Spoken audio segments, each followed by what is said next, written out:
अरे भक्तों खुश हो जाओ, फिर से एक नया सर्वे आया है जिसमें 75% पॉइंट लेकर मोदी जी फिर से ग्लोबल लीडर बन चुके हैं भाई। देखिए ये जुमला है। पता नहीं ऐसी कौन सी निंजा टेक्निक है कि हर 2-4 दिन में एक सर्वे आ जाता है और मोदी जी फिर से ग्लोबल लीडर बन जाते हैं। ये झूठ है, झूठ है, झूठ है। तो मोदी जी भी बार बार ग्लोबल लीडर बन बन के परेशान हो चुके होंगे भाई, जितना तुम लोग उनको बना रहे हो। अरे कभी किसी 3-4-5 ग्रह का लीडर बनाओ, जादू जिस ग्रह से आया था उस ग्रह का लीडर बनाओ। और तो और एक आध सर्वे कराओ कि 33 करोड़ देवी देवताओं का भी एक लीडर है भाई, और वो हमारे मोदी जी ही। बिल्कुल आपने मेरे दिल की बात बता दी। मोदी जी देश के छोटे हो या बड़े से बड़े गंभीर मुद्दे हो, किसी भी सवाल पर कभी जवाब नहीं देते। विपक्ष के सवालों से बचने के लिए विदेश भाग जाते हैं, और तो और युद्ध और ऑपरेशन सिंदूर जैसे समय में सर्वदलीय बैठक बुलाकर वहां से भी गायब हो जाते हैं। इतने बड़े अगर वो ग्लोबल लीडर हैं तो पिछले 11 सालों में एक प्रेस कॉन्फ्रेंस कर पत्रकारों के सवाल का जवाब नहीं देते, फिर भी वो ग्लोबल लीडर हैं। मोदी जी हमारे देश में चुनावी रैली में मोतिहारी को मुंबई बना दूंगा जैसे झूठे और जुमले भाषण देते हैं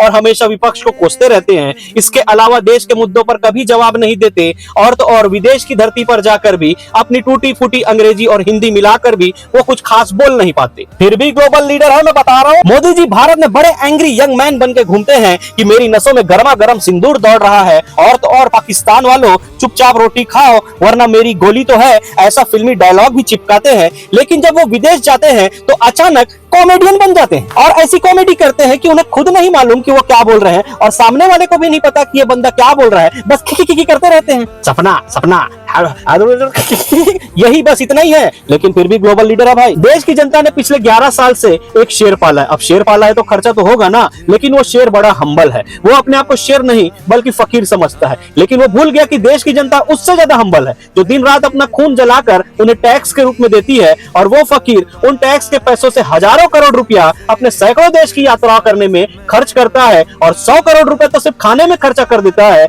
उसके बाद भी परिणाम ये निकलता है कि ऑपरेशन सिंदूर और युद्ध के समय में हमारे देश के साथ एक छोटा सा देश भी ट्विटर में ट्वीट करके साथ खड़ा नहीं होता, फिर भी हमारे मोदी जी पता नहीं कैसे ग्लोबल लीडर बन जाते हैं। मोदी जी ने पिछले 11 सालों में न देश के लिए कोई खास किया है और ना ही विदेश की धरती पर कोई झंडा गाड़ा है, फिर भी वो ग्लोबल लीडर हर 2-4 दिन में नए नए रिपोर्ट में नए नए सर्वे में वो ग्लोबल लीडर बन के वापिस आ ही जाते हैं। और ये मैं इसलिए बोल रहा हूँ क्योंकि मोदी जी ने खुद कहा है कि आलू चना अनिवार्य है वरना लोकतंत्र बर्बाद हो जाएगा। मैं बीजेपी के सभी साथी, खासकर IT सेल के अमित मालवीय जी और बीजेपी के सभी बड़े नेताओं से विनम्र निवेदन करता हूं कि बिना काम किए और बिना अचीवमेंट के ग्लोबल लीडर बनने की ये जो निंजा टेक्निक है, ये भारत देश से बाहर नहीं जानी चाहिए। अगर गलती से ये बाहर चली गई तो पूरी दुनिया हम पे हंस हंस के मर जाएगी।